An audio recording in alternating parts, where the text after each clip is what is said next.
Iran America युद्ध को लेकर पूरी दुनिया चाहती थी कि ये युद्ध विराम हो जाए, लेकिन मुद्दा ये था कि बिल्ली के गले में घंटी बांधे कौन। मिस्र, पाकिस्तान, तुर्की खुले तौर पर मध्यस्थता कर रहे थे, लेकिन असली गेम तब हुआ जब इस सीन में चीन की एंट्री हुई। नमस्कार, मैं हूं सौरभ शुक्ला और आप देख रहे हैं न्यूज़ 18। ईरान के सुप्रीम लीडर ने पाकिस्तान के सीज फायर प्रस्ताव को स्वीकार कर लिया है। दिलचस्प यह है कि जिस प्रस्ताव और सीज फायर का हीरो पाकिस्तान बन रहा है, उसमें असली खेल तो चीन ने खेला है। वो चीन ही था जिसने दोनों देशों के बीच तनाव कम करने के लिए दबाव बनाया। अमेरिकी अखबार न्यूयॉर्क पोस्ट की रिपोर्ट में कहा गया है कि चीन ने युद्ध विराम में अहम भूमिका निभाई है। ईरान, इजराइल, अमेरिका युद्ध में 2 हफ्ते के सीज फायर के फैसले के पीछे पाकिस्तान के अलावा चीन की बड़ी भूमिका सामने आई है। न्यूयॉर्क पोस्ट की रिपोर्ट में खुलासा हुआ है कि पाकिस्तान के जोरदार प्रयास के साथ साथ चीन ने आखिरी मिनट में दखल देकर ईरान को समझाया और तनाव कम किया।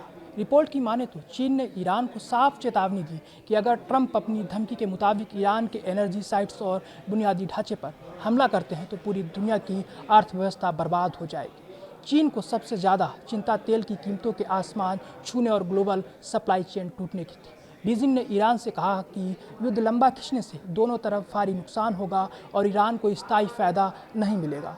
ईरानी अधिकारियों ने रिपोर्ट में बताया कि नया सुप्रीम लीडर मुस्तफा खमेनी ने व्यक्तिगत रूप से इस सीज फायर को मंजूरी दी। डोनाल्ड ट्रंप ने भी चीन की इस भूमिका को स्वीकार किया। एएफपी न्यूज़ एजेंसी से बात करते हुए ट्रंप ने कहा, चीन ने आखिरकार ईरान को मनाया। उन्होंने आखिरी घंटे में फ़ोन किया और कहा कि हमें डील करनी चाहिए। मैं उनका शुक्रिया अदा करता हूँ। ट्रंप ने यह भी माना कि चीन ने ईरान पर फ्लेक्सिबिलिटी दिखाने और तनाव घटाने के लिए दबाव बनाया।